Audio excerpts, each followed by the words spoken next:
Hey everyone, Lauren Wild, the Church Witch here. Thanks for joining me. Happy full moon in Gemini.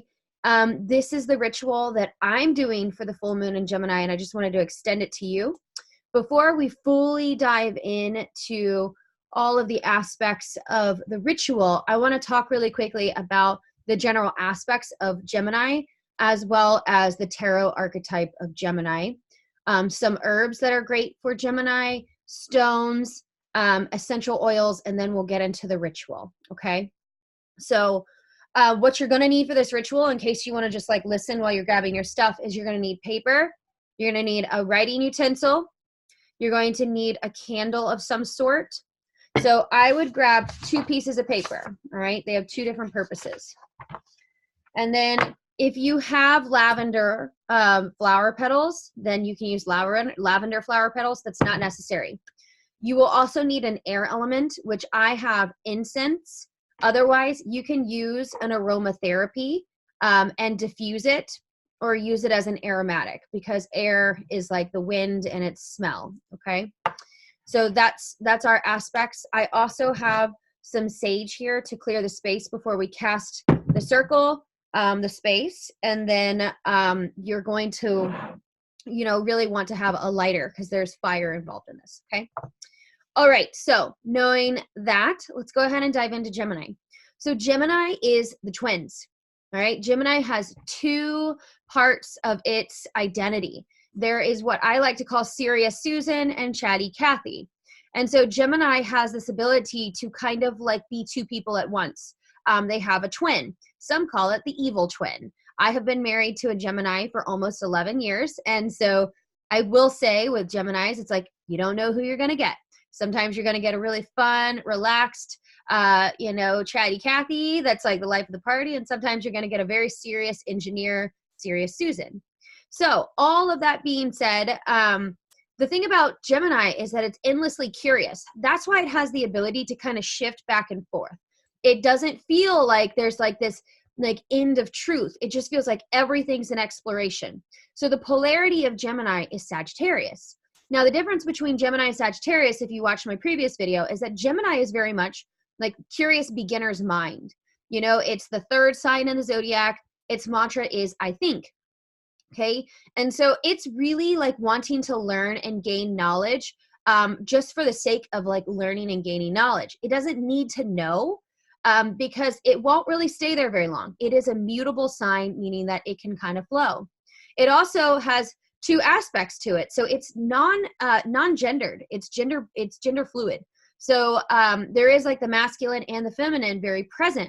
So with Geminis, I tend to tell them like, the main place that Geminis go is not to a feeling place, but a thought process. And Sagittarius is very similar as well. Sagittarius, though, is more of like the sage, like the guru teacher. Okay. So like they're both thought process. They're both very mind-oriented signs. However, one just feels like it's like endlessly curious, and the other feels like it knows everything and it's just seeking the truth. Okay. So there are, the higher expression of Gemini and a lower expression of Gemini. Most pop culture astrology is like Gemini is the devil. And it's funny because, Gemini in its highest expression is very flexible. It's very adaptable. It's very capable of seeing both sides. And Gemini is very similar to Libra. They just have different aspects. So every zodiac sign has their own mytho-poetic journey that it came here. And so for Gemini believes that it has a long lost twin. So in a lot of ways, Geminis have this deep yearning to be made whole or complete by someone else or something else. So a lot of ways you'll hear like a Gemini say, you complete me. Now Libra, which is very similar, they're both air signs. A Libra is always in search of the perfect partner or the perfect marriage. It's always looking for balanced polarity. So it's very like tantric in its nature. But the aspect is that they have their own myths. Libra is looking for the perfect partnership in marriage, and Gemini is looking for their other half. Okay. So however you want to let that apply. In some of the lower level aspects of Gemini, it's very gossipy. You know, it wants to be in the know. It just wants information, and it has duality. So like one side could seem very reliable. The other side could be very gossipy. You know, when Gemini really settles into its highest expression, it's capable of hearing both sides and not necessarily chameleoning itself to be able to like be liked by both. It just is itself, and it learns how to integrate both sides of its psyche into one expression. So it's just it's a different energy. That's for sure. And Gemini is it's very mechanical. It is Mercury driven, so it's the mind.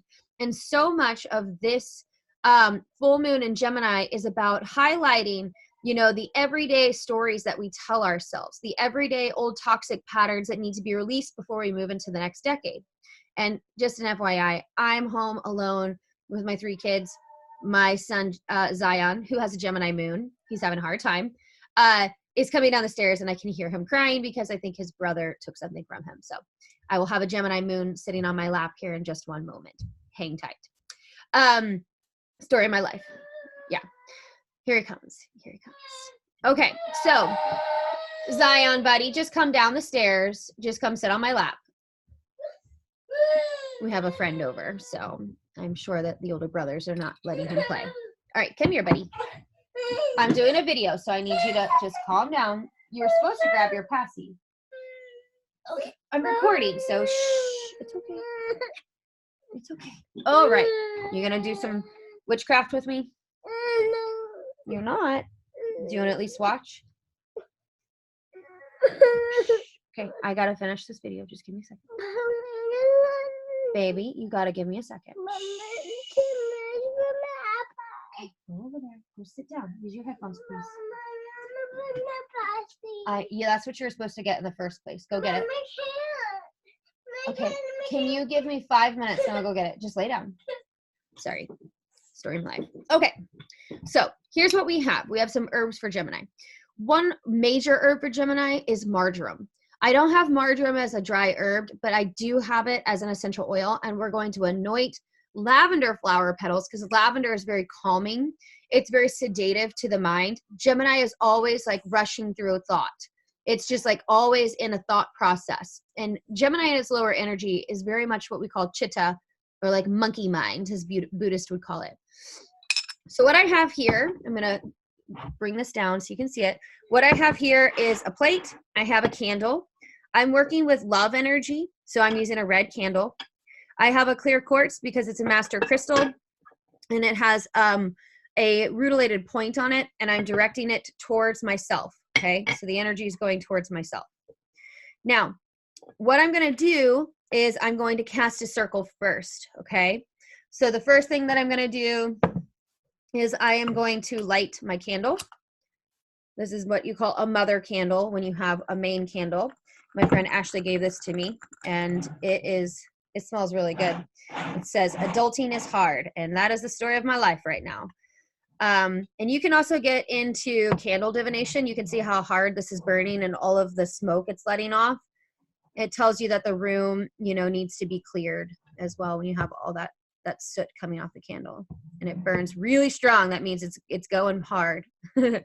Most candle makers don't realize that they're making spells. But yes. Okay. So now what I'm going to do is I'm going to clap 3 times to build the energy in the room. So, all right. So now I'm going to call on my guides. I call on Christ consciousness. I call on Mary Magdalene, Jesus, Kuan Yin, Archangel Michael, Archangel Raphael, Lakshmi. Does anybody else want to come through? No, that feels good. Okay, so that's who I'm calling in. I'm calling in that energy. Then what I'm going to do is I'm going to take a little bit of sage. I'm going to sage my space. Okay, saging the candle, saging my space, saging me. Showing you guys just a bit of what practical witchcraft looks like. Practical magic. All right, so what I'm now going to do is bring in the air element. I've got some incense here. I'm lighting some sandalwood incense, which is my favorite. And there we go. Okay, so I've now created my space. And a lot of people like to sing. I'm not going to sing while I have you guys on here. I'm already working the energy by just talking. But what you're doing is you're building Gemini energy, which is air energy. So it's like singing, talking, channeling, you know, it's like bringing that higher expression of energy in. And then I have a rose quartz wand that I'm going to be using to direct the energy. Okay. So when we're releasing things, we're going in a counterclockwise. We're going back into the past. When we're moving to the forward and we are like calling something in, we're moving in a clockwise direction because we're moving forward with time. Okay. It's just some basics on energetics. Now, what we have is I have ametrine, which is really helpful for Gemini to be able to take some risks. Another stone that is very helpful is amethyst because it is soothing to the mind. It's very calming for a very anxious mind that is Gemini. And then the last piece that I have, where did it go? I just lost it, is my apophyllite, which again is very helpful. So I have created a little bit of a grid, one in each direction, okay? So now what I'm gonna do is I'm gonna cast the circle. So I go to the north first. So grandmothers, grandfathers, ancestors, primal ancestors, all of the divine sacred element of the north, that of the earth, come and you are welcome here. Okay, turning the energy towards the east. Grandmothers, grandfathers, primal ancestors of the east, sacred element of air, please join us and be with us. Grandmothers and grandfathers, sacred ancestors of the south, sacred element of fire, please join us. And the grandmothers and grandfathers of the west, sacred element of water, please join us. This circle is now closed, okay? So we now have what's known as a sacred space, okay? You can use different crystals, like things like grids to bring in the energy higher. You can bring in a pyramid point also as well. You could add that. So this is bronzite. So this is a return to sender spell, which is not what I'm doing right now. But if you had a crystal quartz, clear quartz, it would send the energy up. Okay. So we're working with two types of energy. All right. We are working with banishment energy, which is releasing. So full moons are a time of illumination when you see things and it's time to let things go. For Gemini, we're letting go of old mindsets, old everyday toxic patterns like I'm not enough, I'm not abundant, I'm never going to be loved. Like it's like old, like everyday thoughts. Okay. So it's not like these like mind soul crushing, like Scorpio Mercury retrograde thoughts. However, Scorpio Mercury retrograde really helped define what these toxic thought patterns were. So it is helpful. And so we're working with like, what am I no longer going to be working with? So you're going to hear a lot of like what I'm working with because this is my full moon magic spell. I have 3 kids. This is my life. Like I got to make magic work when it works. This is practical magic. And guess what? It's powerful. Okay. So what we're working with is the aspect of the candle. Now I have my pin and I'm going to eventually work myself a sigil onto the pen or onto the candle. And I'm going to name my candle. The first thing that we're going to do though, is we're going to go ahead and layer some of the herbs. All right. So I'm taking my left hand, which is your receiving hand, which is lavender, which is calming to the mind. I've got Young Living's marjoram oil.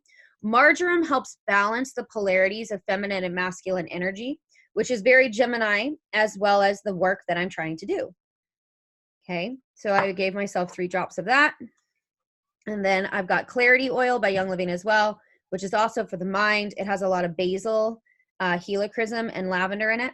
So both of these are really great, as well as lavender for Gemini. So if you are not a Young Living member and you're interested in getting some oils, just reach out. Okay, I'll post it in the box below. So now I'm just blending this in, and I am calling in Christ energy.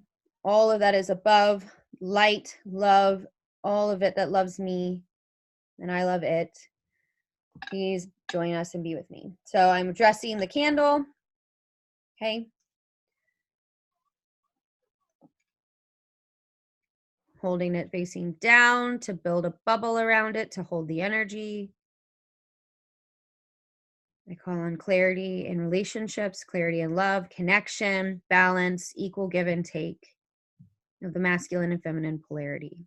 I release old toxic belief systems and I step into new storylines in the next decade. Thank you. Okay, so it has been somewhat dressed. So now what I'm going to do is I'm going to light my candle. And I'm going to start to work the energy. So now I have a candle that's going in this energy. So I have two candles. I have the mother candle. I have the spell candle. Oh, I forgot to write my sigil on here. So I'm not going to blow it out. I'm just putting my name, Lauren Wild. Oh, did you see that? That's interesting. Just fell right through. It really does. It wants me to write on it. Okay. Lauren Wild. Connection. Abundance.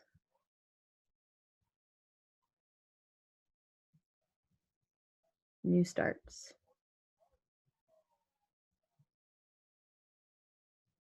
Okay. So I have my work on there. And now I relight it. Okay. I'm not going to mess with it again. Just fell right through. That's what you get for getting your candles at the Dollar Tree. All right. So now what I have is 2 pieces of paper. So page number 1, I am working with banishment energy. Okay. So at the top, you write banish. And then you're going to write low-level thoughts. All right. This is like, I'm not enough. I'm not capable of going on my own.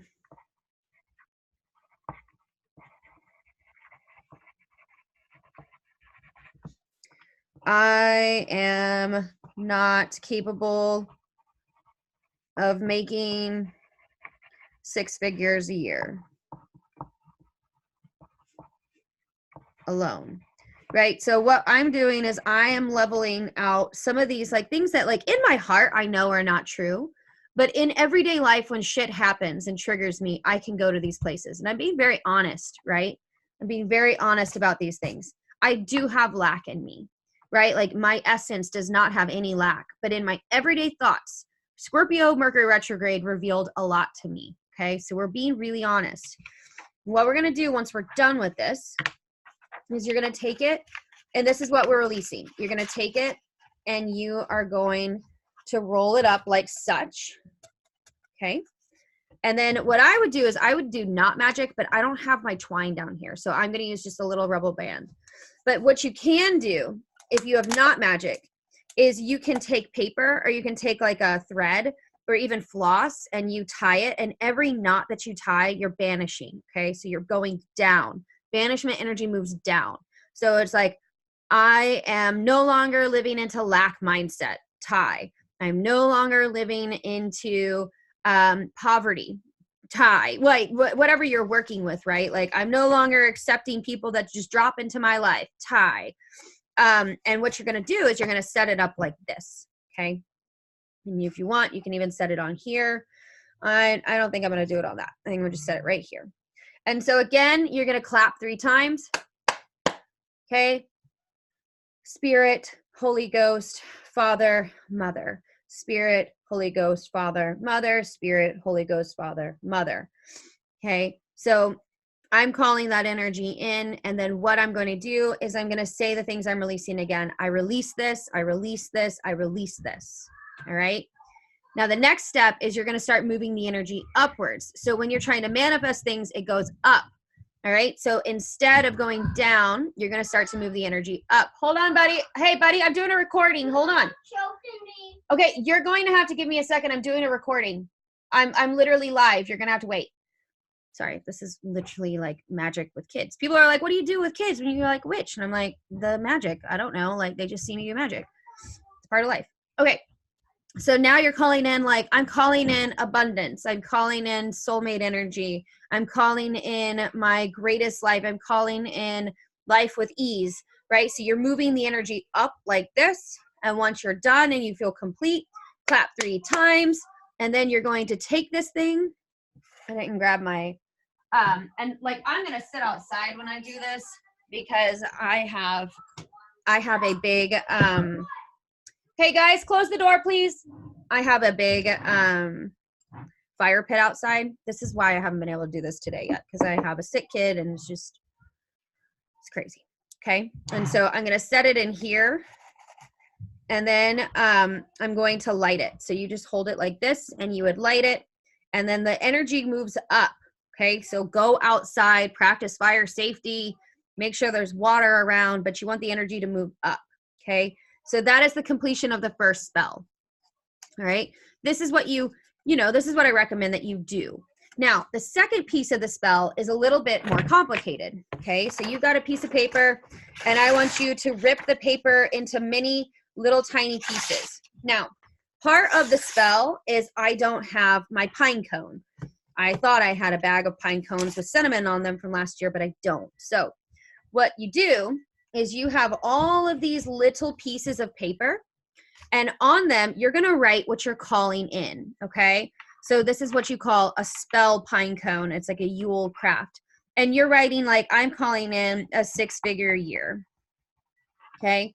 So you're going to write all of these things. And then what you're going to do is you're going to breathe on them. So you're going to let it go.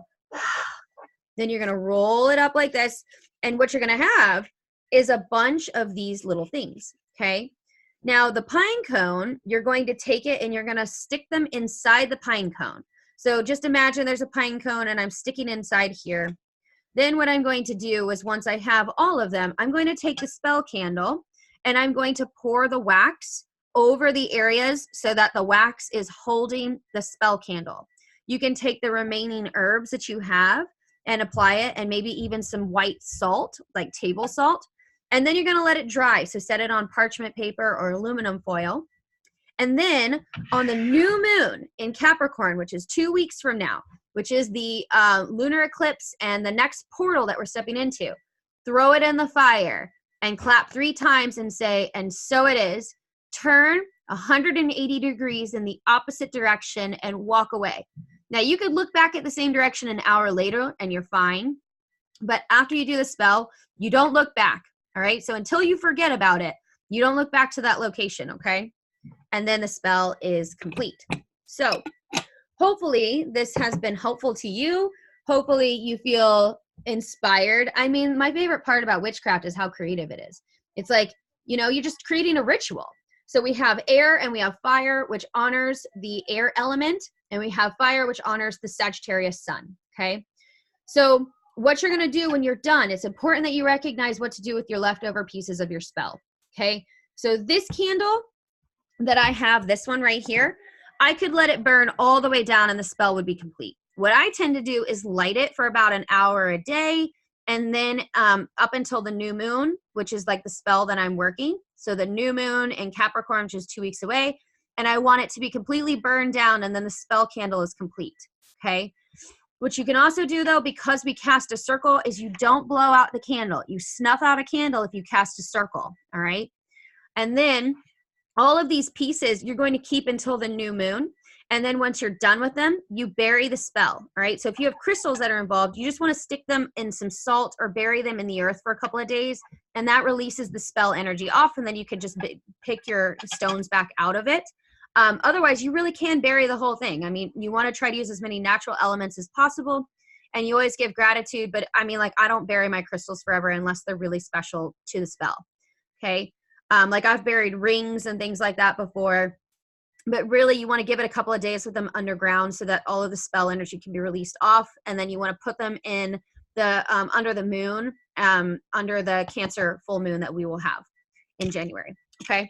So, what you're going to do is you're going to snuff out your candle when you're done. I'm not done. So you just imagine that I'm snuffing out a candle. Okay. So you snuff it out and then you say, and so it is. And then you tell all of the elements, starting with the west. Thank you, west, sacred element of water. You may go in peace. Thank you, south, sacred element of fire. You may go in peace.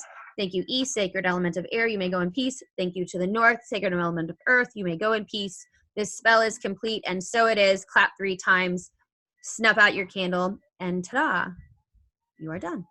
Okay? Okay, hopefully this was helpful to you guys. Let me know what you think. I'll talk to you later. All right, bye.